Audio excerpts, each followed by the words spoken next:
The first thing I saw that morning was a black SUV parked sideways across my bridge. Not near it, not beside it. Across it, the vehicle was blocking the only way into my property, with its hazard lights blinking against the fog rising off the creek below. Two men stood in front of it, wearing dark uniforms, radios clipped to their shoulders, soft body armor, black gloves, and shiny badges that looked official enough to fool anyone driving by too fast. A portable barricade had been dragged across the entrance. On it was a white sign with red letters. Road closed by HOA authority. Unauthorized access prohibited. I stopped my truck about 30 feet from the bridge and just stared. That bridge was not an HOA road. It was not a county bridge. It was not a public crossing. It was not part of any common area, walking trail, emergency route, amenity corridor, or neighborhood circulation plan. It was my bridge. My father had built it before the subdivision behind me even had a name. It crossed Mill Creek and connected the county road to my private property. 26 acres of wooded land, a small farmhouse, a barn, a workshop, and the place I had been trying to keep quiet since my father passed away. I rolled down my window and asked what they were doing. One of the men walked up with his hand resting near his belt like he wanted me to notice it. He told me the bridge was closed, pending an HOA safety review. Said no vehicles were allowed across without board authorization. He asked for my ID. I told him I was the property owner. He told me that did not matter. Then he said if I attempted to cross the bridge, I could be cited for trespassing and interfering with HOA public safety operations. That was the moment I knew. This was not just a misunderstanding. This was a performance a few minutes later. Karen Whitaker pulled up in a white SUV, stepped out wearing a cream blazer and oversized sunglasses, and walked toward me like she had already won. Karen was the HOA president of Cedar Ridge Estates, to the gated subdivision that wrapped around the north side of my property. She had spent 2 years trying to make the neighborhood look like a private resort, and somewhere along the way she had decided that anything near her subdivision must belong to her vision. She told me the bridge had become a safety concern. She said residents had been using it for years as part of the West Access Trail. She said, the HOA had a duty to control routes that affected the community. She said I could apply for permission to use it once I signed a new access agreement. Permission to use my own bridge. I asked her one question. If this bridge belongs to the HOA, where is your deed? Karen smiled like I had said something childish. She told me the board had records. She told me the HOA had policies. She told me. Not everything came down to outdated paperwork. That was when I looked past her and saw a sheriff's cruiser turning off the county road. Karen did not know I had already called. She did not know I had spent the night before organizing the deed, the bridge permit, the survey, the old developer letter, and the maintenance records into one folder. And she definitely did not know the sheriff's deputy had asked me to put certified copies in his truck before he spoke to anyone. When he stepped out, Karen immediately tried to take control of the conversation. He said, this was an HOA safety closure. She said I was being confrontational. She said her public safety team was protecting the neighborhood. The deputy listened quietly. Then he opened the back door of his cruiser, pulled out my deed folder, looked at Karen and asked her to show him hers. 10 days later, the barricade was gone, the fake HOA cops were gone, Karen was facing a public revolt, and a new sign stood at the entrance to my bridge. Private bridge, no HOA control, owner access only. But that morning, standing in the fog with strangers blocking my way home, I did not yet know how far Karen had gone. I only knew one thing. She had picked the wrong bridge. My father built the bridge because the county would not. That was the simple version.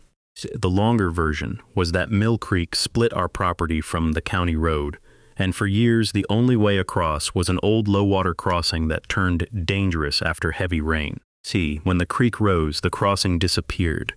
When the mud softened, trucks got stuck. When my mother was still alive, my father worried constantly about what would happen if an ambulance needed to reach the house during a storm. So he saved, argued, filed paperwork, hired an engineer, and built a private bridge. It was not fancy. It was steel, concrete, timber decking, guardrails, drainage work, and years of maintenance. But to my family, it meant freedom. It meant we could get home in bad weather. It meant delivery trucks could reach the barn. It meant fire crews could cross if they ever needed to. It meant my father was not waiting for the county or a developer or anyone else to decide our access mattered. He paid for it himself. He insured it himself. He maintained it himself. And he kept every piece of paper connected to it. That was how my father was. He believed land was only as secure as the documents proving where it began, where it ended, and who had the right to cross it. He kept deeds, surveys, tax records, permits, contractor invoices, insurance papers, and letters in labeled folders. When I was younger, I thought it was excessive after Karen. I realized he had been building a wall out of paper long before anyone tried to cross the real one. Our property sat just outside Cedar Ridge Estates. The subdivision came years after the bridge. At first, it was just a construction project on land north of us. Then came the gates, the clubhouse, the walking trails, the pool, the landscaped medians. And finally, the HOA board that seemed to believe its authority expanded every time someone printed a nicer map. My land was never part of Cedar Ridge. I never paid HOA dues. I never signed the covenants. See, my parcel was not listed in the declaration.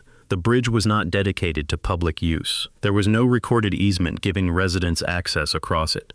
There was no agreement making it a trail, a shortcut, a service route, or a community amenity. But people used it anyway.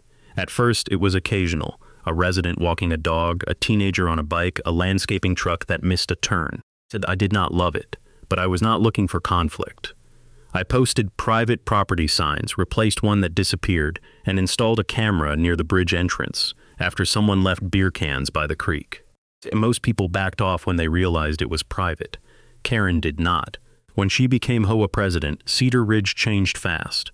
She wanted everything branded, controlled, polished, and monetized. She pushed for new trail maps, new guest policies, new security patrols, and a community access review to make the neighborhood feel more exclusive. The first warning came in a newsletter. There was a small map showing walking paths around the clubhouse and greenbelt. On the west side, a line crossed my bridge. It was labeled West Access Bridge. I emailed the management company immediately and told them the bridge was private property. They responded politely, saying they would forward the concern to the board. Karen never corrected the map. A month later, I saw 2 residents crossing the bridge with strollers, following printed trail directions from the HOA app. When I told them the bridge was private, they looked genuinely confused. One of them said, "The HOA map says this connects to the West Loop." That was how it begins. Not with bulldozers, not with lawsuits, not with someone kicking in a gate. It begins with a label. Private bridge becomes West Access Bridge. Trespassing becomes walking route. Permission becomes expectation. Expectation becomes entitlement. I sent another email, stronger this time. I attached a copy of the parcel map and asked the board to remove my bridge from all HOA materials. And Karen replied that the board would review whether the bridge affected community safety and connectivity. Safety and connectivity, those were her favorite words whenever she wanted control without ownership. I still tried to avoid a fight. I was not anti-neighbor. I was not trying to trap anyone. I did not want residents wandering onto my land, but I also did not want to become the angry man in the farmhouse who yelled at every dog walker. My mistake was believing reasonable people would recognize a boundary when it was shown to them. Karen saw the boundary as a challenge. By the time she sent men in fake police-style uniforms to block the bridge, she had already spent months preparing residents to believe it was not really mine, and that is why the fight became about more than a bridge. It became about whether an HOA can rename private property, print it on a map, put uniforms in front of it, and then act shocked when the owner still says no. The first official letter from the HOA did not say they were taking over my bridge. People like Karen rarely start that bluntly. The letter said the board had received safety concerns regarding the West Bridge crossing. It said Cedar Ridge Estates was reviewing community circulation and pedestrian safety. It said temporary controls might be necessary, while the board completed its assessment. At the bottom, in bold, it warned that unauthorized interference with HOA safety measures could result in enforcement or referral to authorities. I was not even in their HOA. That was the part that made the letter feel unreal. They were threatening enforcement against a person outside their association over a bridge outside their property. I wrote back the same day. I told them the bridge was private. I told them it was not in Cedar Ridge Estates. I told them no HOA employee, contractor, resident, or security patrol had permission to access, inspect, mark, close, or control it. I asked for any recorded document they believed gave them authority. Karen did not send one. Instead, things began happening on the ground. A week later, I found 2 men near the bridge taking photographs. They wore shirts that said Cedar Ridge Public Safety. When I asked what they were doing, one said they were documenting a community safety asset. I told him it was private property and asked them to leave. They did, but not before one of them photographed my no trespassing sign. 3 days after that, a temporary weight limit sign appeared on my guardrail. No call, no permission, no engineer, no county tag. Just a sign zip-tied to my bridge like the HOA had suddenly become the Department of Transportation. I removed it, photographed it, and emailed the board. Karen replied that temporary signage had been placed for resident safety and that removing it was irresponsible. Resident safety, again the magic phrase. Then the trail map reappeared in the HOA app, with my bridge still shown as a connection. Residents began showing up more often. Some were polite when I explained. Others were annoyed. One man told me his HOA dues paid for access to the greenbelt, and I could not just close part of the neighborhood trail. I told him the bridge was not part of his neighborhood. Said I should take it up with the board. That sentence told me Karen's version had already spread farther than mine. The escalation happened after a Saturday board meeting. See, I did not attend because I was not a member, but a neighbor I still trusted sent me a recording. Karen stood in front of residents and said the West Bridge issue had become a matter of public safety. She claimed the bridge had been historically used by the community, and that the owner was creating uncertainty by refusing to cooperate with reasonable access guidelines. And she said the board would authorize a temporary closure until the access status was clarified. Temporary closure of my bridge by people who had no deed. 2 days later, the black SUV appeared. The men wore darker uniforms this time. Their badges were larger. Their vehicle had reflective lettering on the side, HO Public Safety. The font looked close enough to a police vehicle that any resident would assume they had authority. So they parked across the bridge entrance and set up the barricade. When I arrived, they did not ask if I was the owner. They did not apologize. They did not explain uncertainty. They told me the bridge was closed by HO authority and that I needed board approval to cross. One of them asked for my driver's license. I asked if he was law enforcement. He said he was authorized public safety personnel for Cedar Ridge Estates. That was not an answer. I asked again. He told me not to escalate. The second man stepped closer to my truck and said if I tried to drive through, they would report me for trespass and reckless endangerment. Said they had cameras and witnesses. He said the sheriff had been notified of safety concerns. That was when Karen arrived. She looked almost pleased to see me blocked. She told me this was exactly what happened when owners refused to cooperate. She said the board had a duty to protect the community. She said the bridge would remain closed until I signed an agreement recognizing HOA oversight and resident access. I asked if she understood that she was blocking the only legal vehicle access to my home. She said, I should have thought of that before creating a safety issue. I could see residents watching from the far side of the creek. Some had phones out. A few seemed embarrassed. Others looked like they believed they were seeing an HOA finally stand up to a difficult landowner. Karen wanted an audience. She wanted me angry. She wanted me to push past the barricade. She wanted me on video shouting at uniformed men so she could send another email saying I was unstable, so I did the opposite. I backed my truck up slowly, parked along the shoulder, and called the sheriff's office from inside the cab. Then I called my attorney. Then I took photos from the public road, the SUV, the uniforms, the barricade, to the sign, Karen's vehicle, the placement of the men, and the bridge entrance.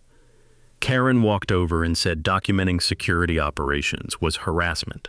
I told her the next person she could explain that to would have a badge issued by the county, not the HOA. Her face changed for half a second. That was when I knew she had expected me to react, not prepare. I did not sleep much that night, not because I was afraid of Karen, but because I understood what she had done. Blocking a driveway is one thing. Posting a sign is one thing. But blocking the only bridge to someone's home while wearing uniforms designed to look official is a different kind of arrogance. It was not just trespass. It was intimidation disguised as procedure. My attorney told me to gather everything. So I did. I pulled the bridge file from my father's old cabinet. The folder was thick, heavier than I remembered. Inside were the original bridge plans, county permit correspondence, contractor invoices, engineering notes, steel delivery receipts, concrete receipts, inspection records, maintenance logs, insurance documents, and the final letter confirming the county had not accepted the bridge for public maintenance. That letter mattered. It stated clearly that the crossing was privately owned and privately maintained. I found the deed next, then the survey, then the tax records, and finally the parcel map showing the bridge and approach road inside my property boundary. I found old photographs of the bridge being built, with my father standing beside the first steel beams in a sweat-stained hat, looking proud and exhausted. I scanned every page, reflective of what I gathered. I pulled the camera footage. The camera at the bridge entrance had recorded, more than Karen knew. It showed HOA public safety vehicles, visiting before the closure. It showed 2 men, placing the weight limit sign. It showed residents using the bridge after the HOA map went out. It showed a contractor marking the edge of the approach with orange paint. It showed the morning barricade being set before sunrise. Most importantly, it showed Karen standing there while the sign road closed by HOA authority was attached to the barricade. She could not claim she did not know. I took screenshots of the uniforms, the badges, the SUV markings, and the language on the signs, the way the men positioned themselves like traffic officers. I saved everything with timestamps. The next morning I went to the county clerk. I requested the Cedar Ridge plat, the HOA declaration, any recorded easements, any road dedications, any bridge agreements, and any amendments involving my parcel or the west boundary. There was nothing giving the HOA control. The bridge was not common area. It was not a public road. It was not dedicated to the county. There was no recorded pedestrian easement, no vehicle easement, no emergency access easement, no maintenance agreement, and no access license.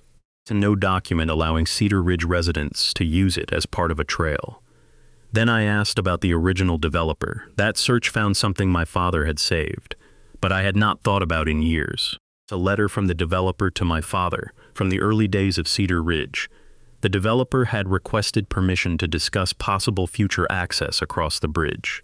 My father had refused. The developer acknowledged in writing that the bridge and approach were private and that no community access would exist without a separate written easement. That letter was gold. It proved the developer knew the bridge was private before the HOA ever tried to rename it.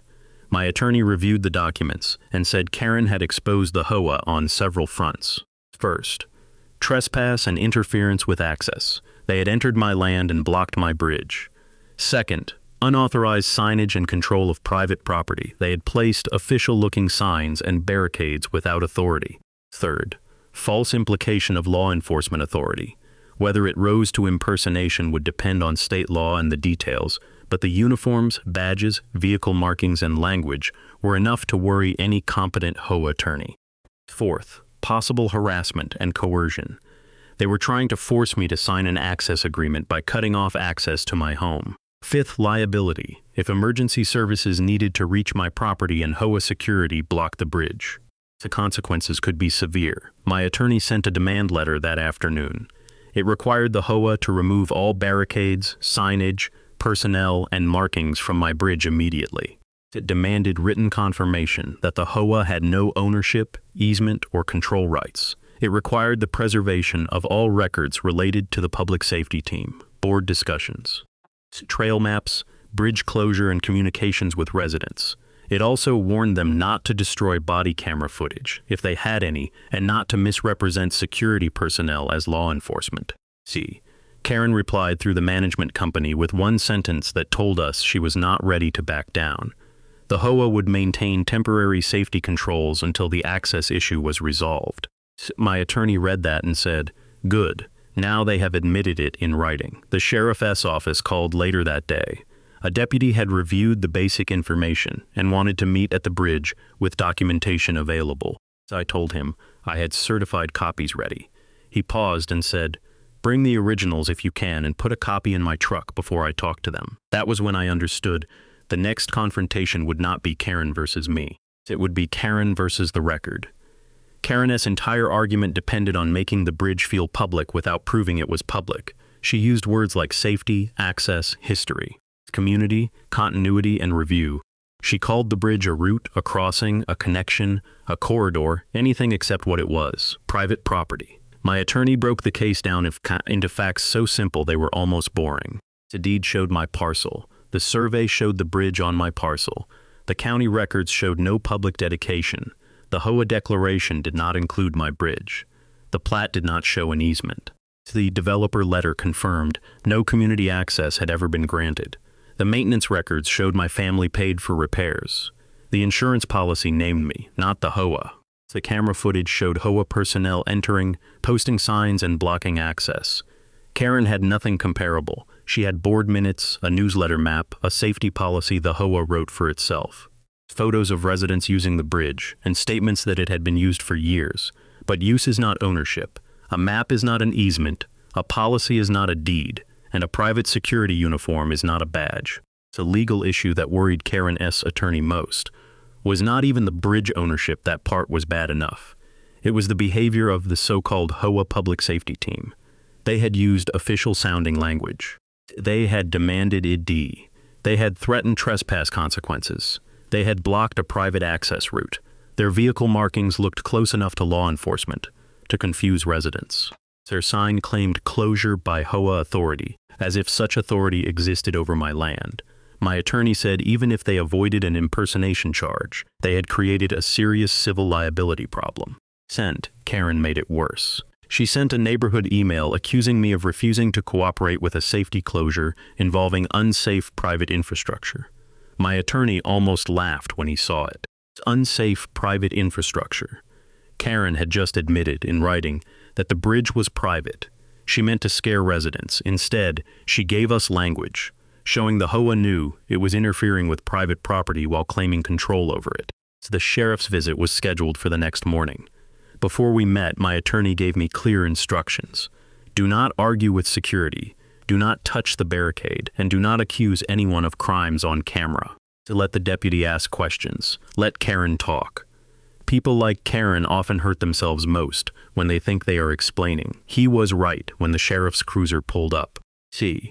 Karen looked relieved at first. I think she believed law enforcement would see uniforms, signs, a barricade, and a confident HOA president and assume she was the responsible party. So the deputy stepped out, greeted everyone, and asked who had authority to close the bridge. Karen began speaking immediately. She said the HOA had implemented temporary safety measures. She said residents had historically used the bridge. She said the owner had become uncooperative. She said her public safety officers were maintaining order. The deputy asked, "Is the bridge on HOA property?" Karen said, "It served the HOA." He asked again, "Is it on HOA property?" She looked at her attorney. He did not answer. The deputy walked back to his cruiser, opened the rear door, and pulled out my folder. He had the deed, survey, county plat, and developer letter inside. He placed them on the hood of the car and reviewed the parcel map with my attorney. Then he asked Karen for her document. Not a policy, not a map, and not a board resolution. A recorded document giving the HOA the right to close the bridge or prevent me from crossing. Karen produced a binder. Inside were HOA meeting minutes, printed newsletters, trail maps, resident complaints, and the board's safety resolution.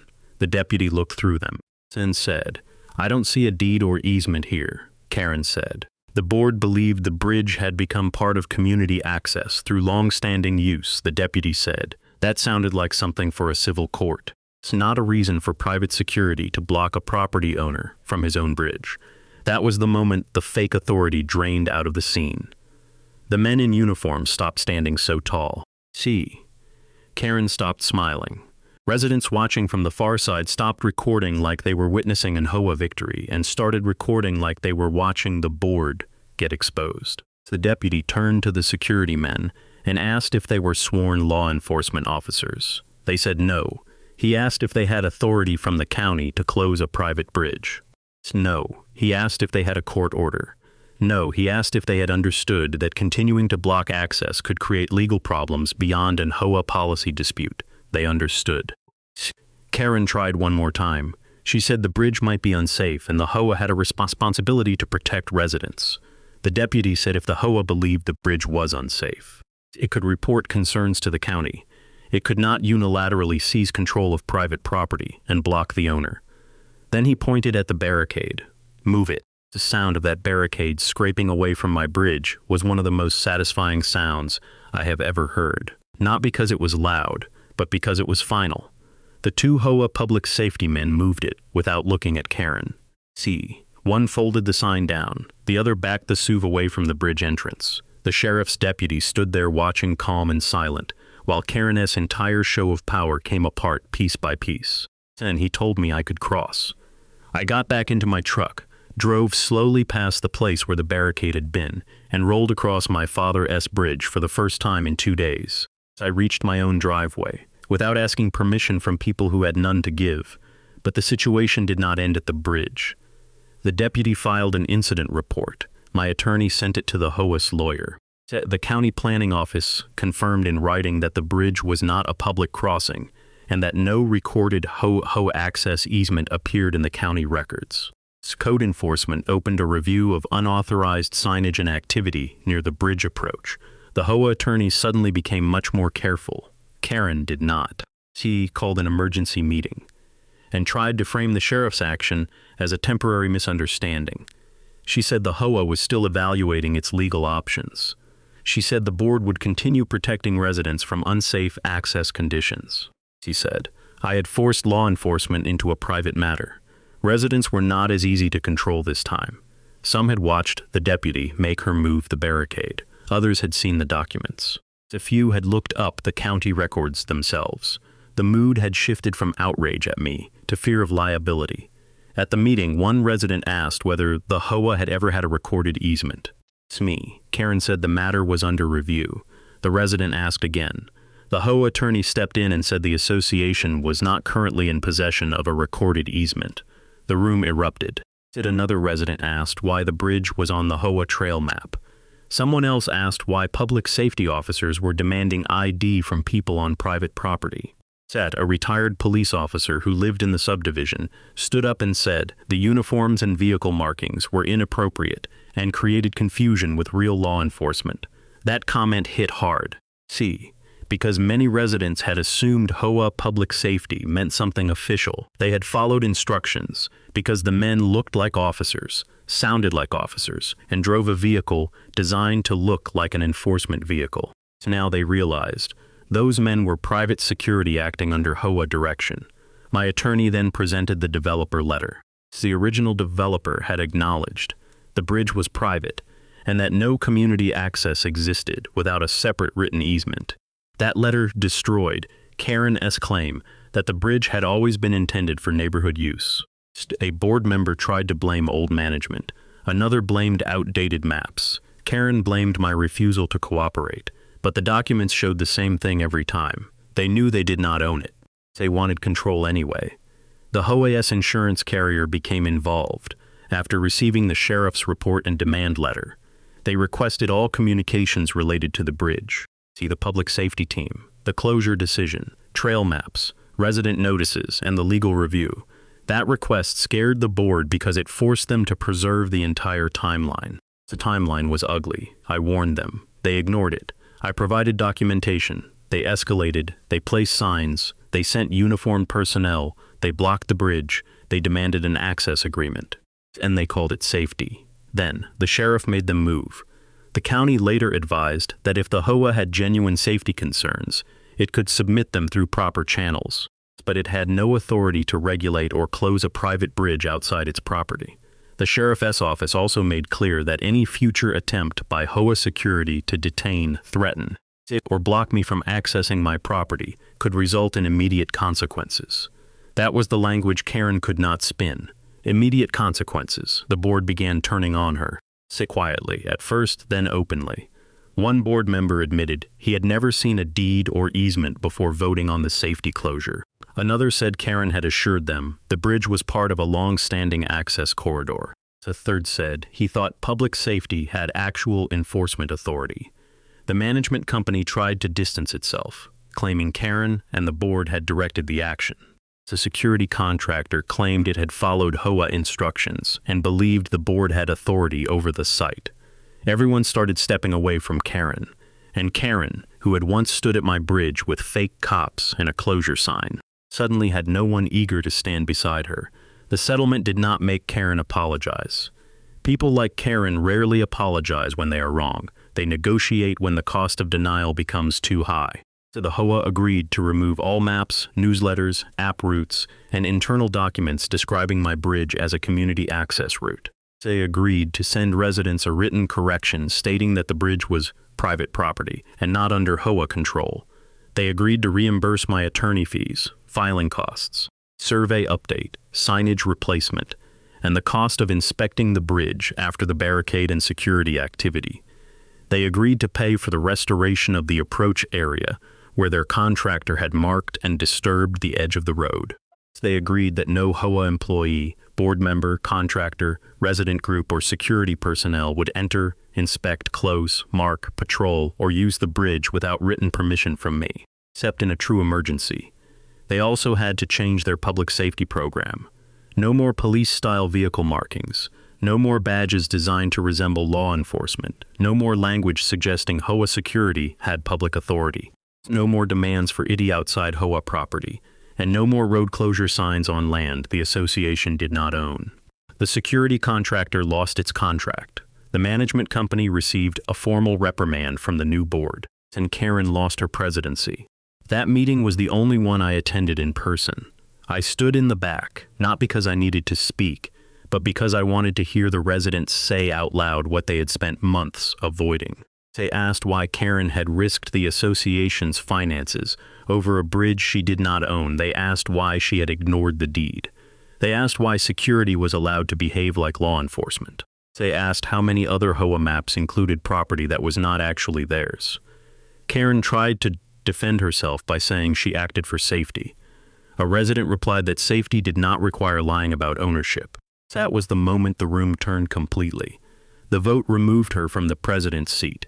It was not close. Afterward, a few residents apologized to me quietly. One admitted he had used the bridge with his kids because the HOA app told him it was a trail. Another said he felt stupid for believing the uniformed security team had real authority. A third told me he had checked his own property line that weekend for the first time in 15 years. I respected that more than an apology. A boundary you never check is a boundary someone else may eventually try to rewrite. The final scene happened on a clear morning 2 weeks later. A sign company came to install the new sign at the bridge entrance. My attorney was there. A representative from the new HOA board was there. The deputy came by briefly for civil standby because nobody trusted Karen not to make one last scene. She did not speak. She stood near her sub and watched while the old holes from the HOA barricade post were patched and the new sign went up.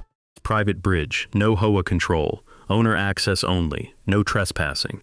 It was simple, plain, and almost boring. But after everything that had happened, it felt stronger than a locked gate. I walked onto the bridge after everyone left.